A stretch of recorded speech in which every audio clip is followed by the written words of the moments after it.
Hola a todos, soy Rosa y bienvenidos una vez más a mi canal.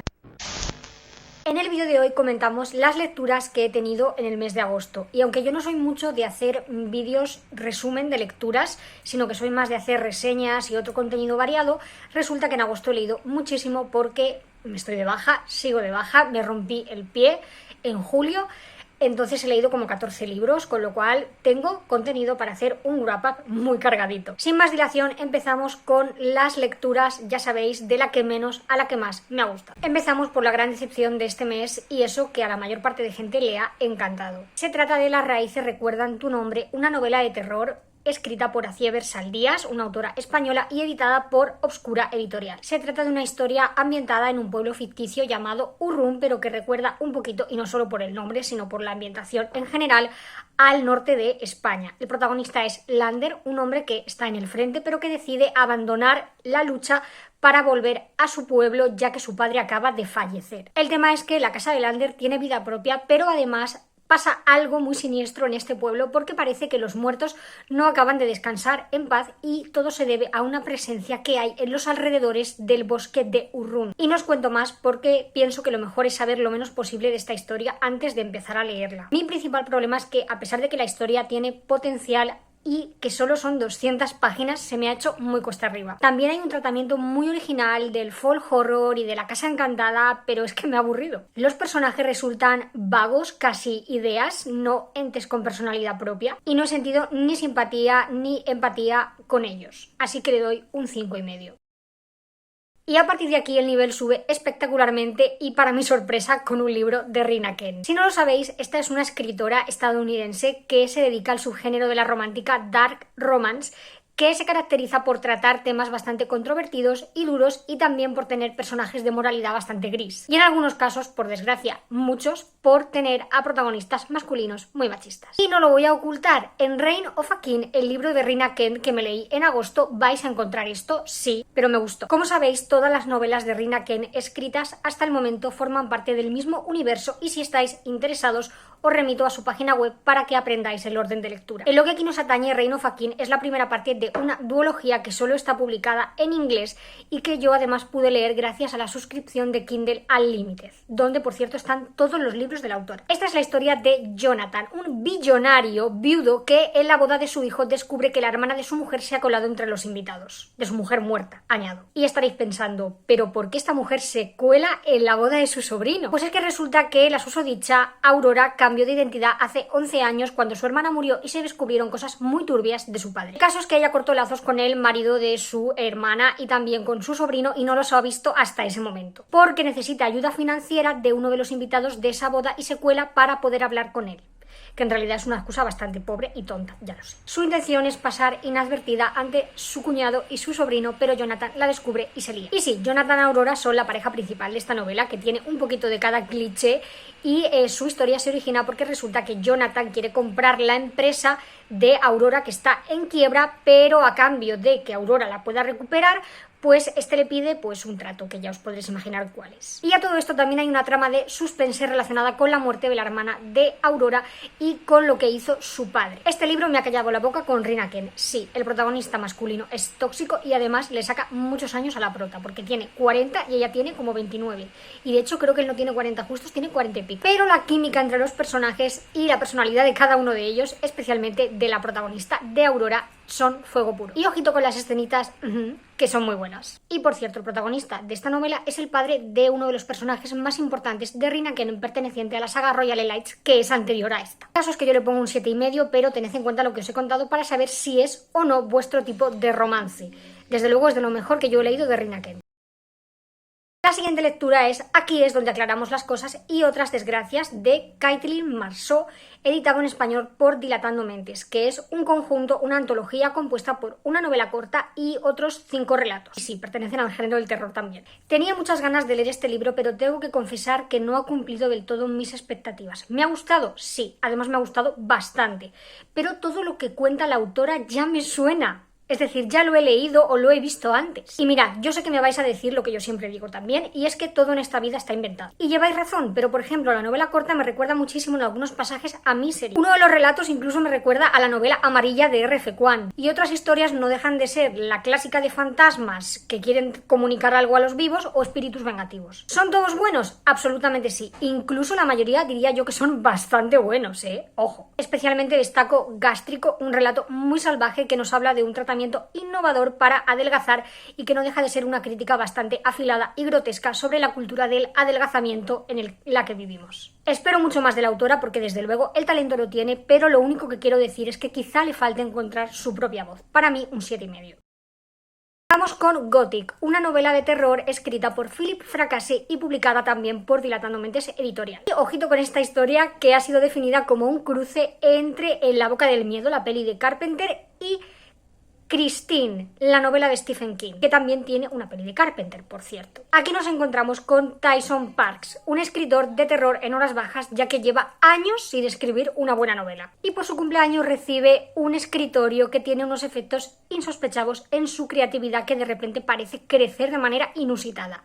Pero por supuesto, con consecuencias nefastas, tanto para él como para los que le rodean. Estamos ante una historia auténticamente disfrutona, un auténtico homenaje a ese terror un poquito pulp de los años 70-80 y al mismo tiempo una sátira muy divertida sobre el mundo editorial. Confieso que he detectado ciertas reiteraciones en la traducción que han hecho que la prosa del autor pierda cierto ritmo y que el clímax final me ha resultado pelín precipitado. A pesar de todo, es un más para los amantes del terror old school, un 7,5.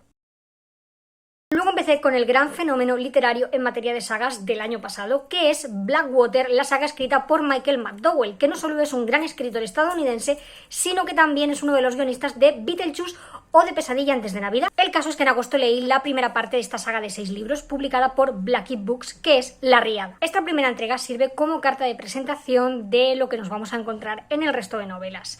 Y es que yo creo que lo central es Perdido, un pueblo del sur de los Estados Unidos que en 1919 sufre una gran inundación que causa grandes pérdidas económicas para los grandes empresarios del pueblo, entre quienes se encuentra la familia Cascade, los protagonistas de esta novela. Aparte de con estos problemas de la naturaleza, la matriarca también tendrá que vérselas con Elinor, una misteriosa mujer que ha aparecido junto a la inundación y que parece ejercer cierta influencia entre los hombres de la familia Cascade. Así se inicia una lucha de poderes entre las dos mujeres. Pero, ¿y si os cuento que al margen de esto, en Perdido están pasando cosas muy extrañas, siniestras e incluso sobrenaturales relacionadas con el río que da nombre al pueblo? No lo vamos a negar, estamos ante un culebrón familiar, sí, pero también hay cierto gótico sureño planeando en el ambiente y un gusto por la construcción de atmósferas y el tratamiento del pueblo como si se tratase de un personaje más. Este libro es muy introductorio y creo que eso es lo peor que se puede decir del mismo, pero ojito a ciertas escenas un poco gore que te dejan completamente descolocada. Digamos que el autor me ha dejado mucho con las ganas, un 8.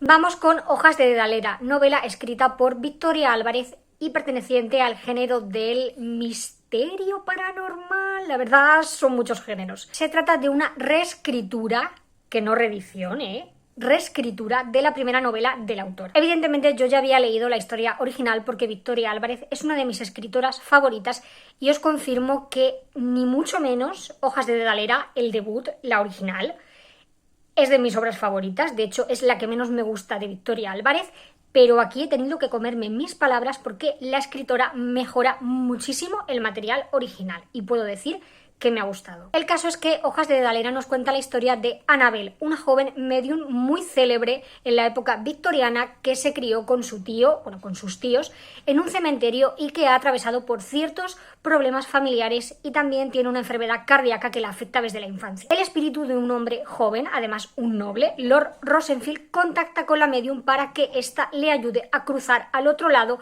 averiguando quién fue la persona causante de la muerte de él. Y así ambos se ven envueltos en una investigación relacionada no solo con la muerte de Rosenfield, sino también con el propio pasado familiar de la protagonista. Como digo, me ha gustado, pero sinceramente creo que no está muy bien vendido por parte de la autora y de la editorial porque se hizo muchísima hincapié durante la promoción en la parte romántica de la historia y si bien es cierto que tiene peso la relación entre Víctor y Annabel, para mí es de las peores construidas por parte de Victoria.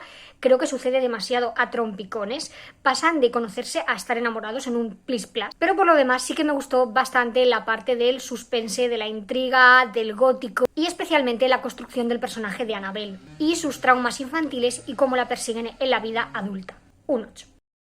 Llegamos a una de las comedias románticas que me han encandilado este verano y se trata de Saltan Chispas, escrita por Hannah Grace y que es la segunda parte del fenómeno de BookTok Icebreaker o romper el hielo. Realmente no es necesario leerse la novela anterior porque en esta se nos cuenta la historia de una pareja completamente distinta, pero sí es cierto que el personaje masculino de esta aparecía como secundario en romper el hielo. El caso es que la historia sigue a Aurora y a Rush, dos universitarios que se enrollan en una fiesta y que no tienen por qué volver a coincidir, salvo porque ambos empiezan a trabajar en el verano como monitores de un campamento infantil donde además hay una política de tolerancia cero a las relaciones entre trabajadores. Aquí tenemos un ejemplo perfecto de segunda parte que supera con creces además al primer libro y también tenemos un ejemplo perfecto de comedia romántica de manual con una pareja que funciona perfectamente tanto como cuando están juntos como sus personalidades individuales. Están muy bien construidos y ambos tienen problemas familiares que, a pesar de ser bastante graves, la autora desarrolla con inteligencia emocional sin caer en el dramatismo barato, cosa que yo agradezco.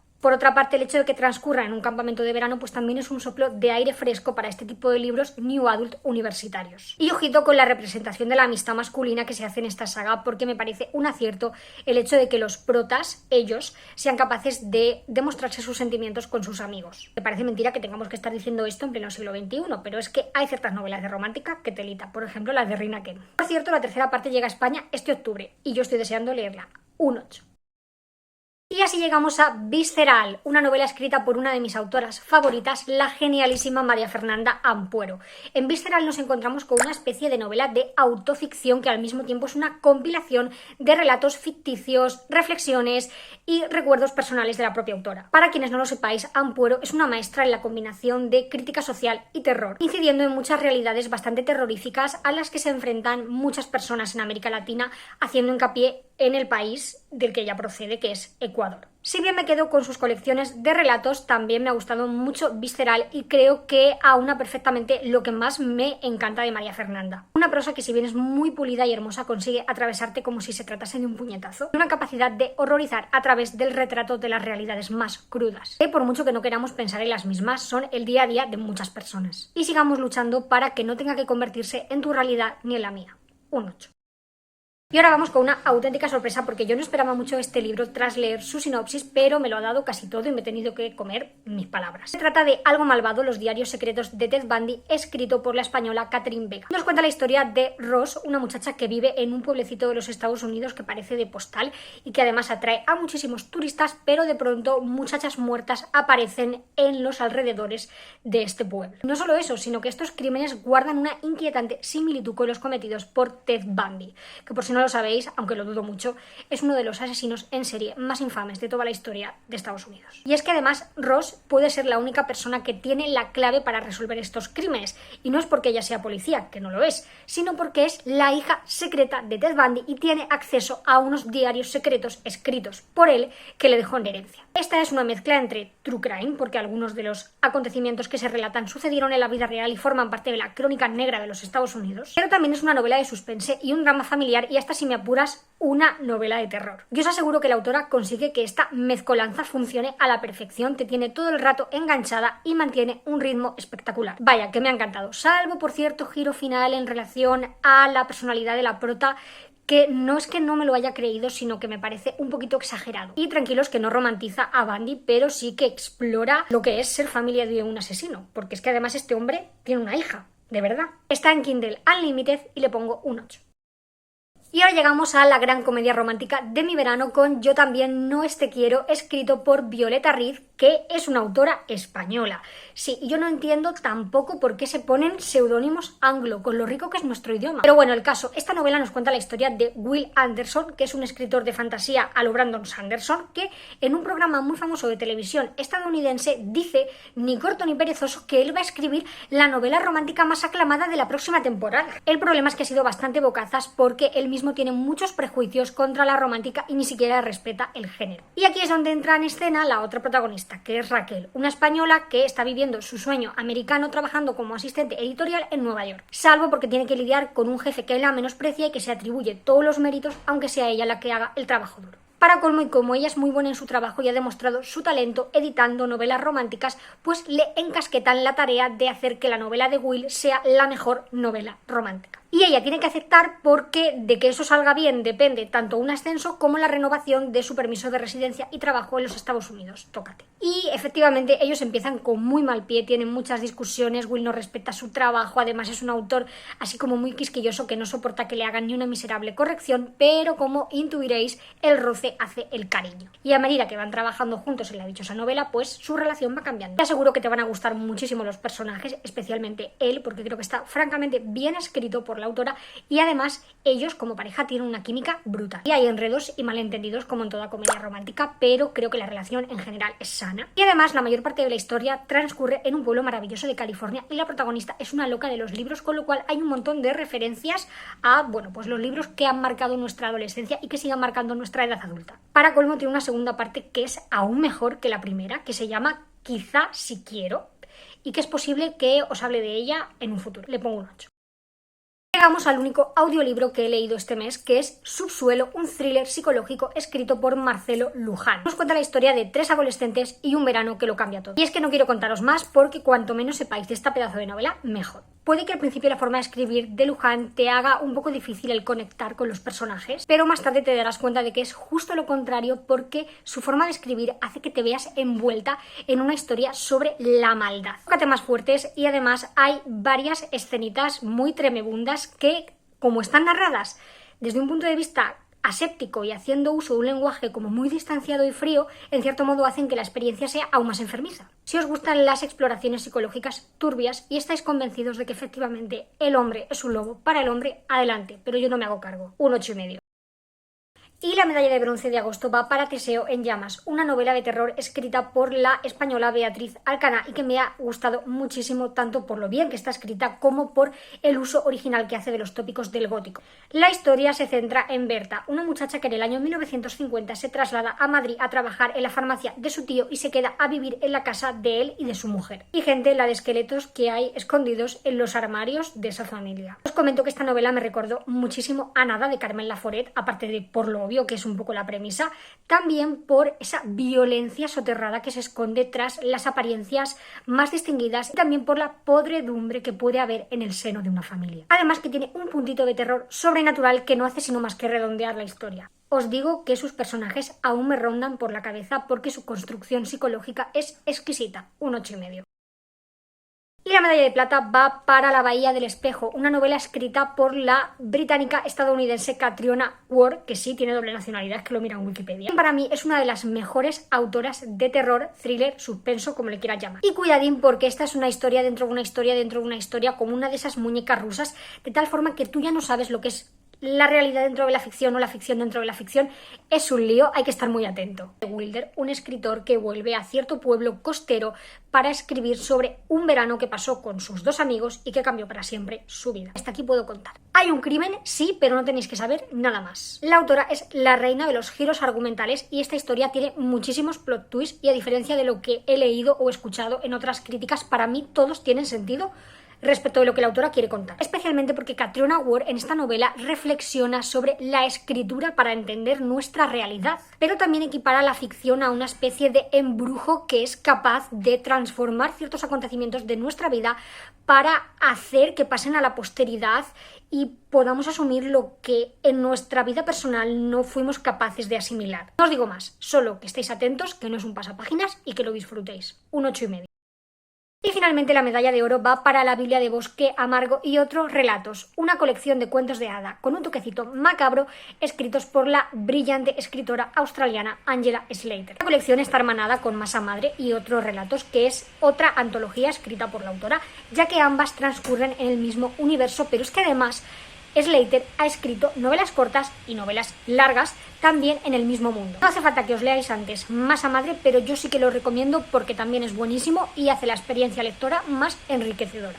que esta autora tiene una prosa bella, irónica, perversa, inteligente, macabra, divertida. Es una gozada leerla, especialmente por ese giro sofisticado, pero también moralmente cuestionable, violento, feminista que le da a los cuentos de hadas. Aquí tenemos pues piratas, vampiros, nigromantes, por supuesto hadas, tenemos brujas, tenemos metamorfos, hay de todo. Es que es una absoluta pasada leer a esta mujer, un 9. Y hasta aquí el vídeo de hoy. Dejadme en comentarios si habéis leído alguno de estos libros y qué opinión tenéis, y también cuáles han sido vuestras últimas lecturas. Dadle a like si os ha gustado el vídeo y recordad suscribiros al canal para más contenido similar. Como siempre, muchas gracias por dedicarme un ratito de vuestro tiempo y ¡hasta luego!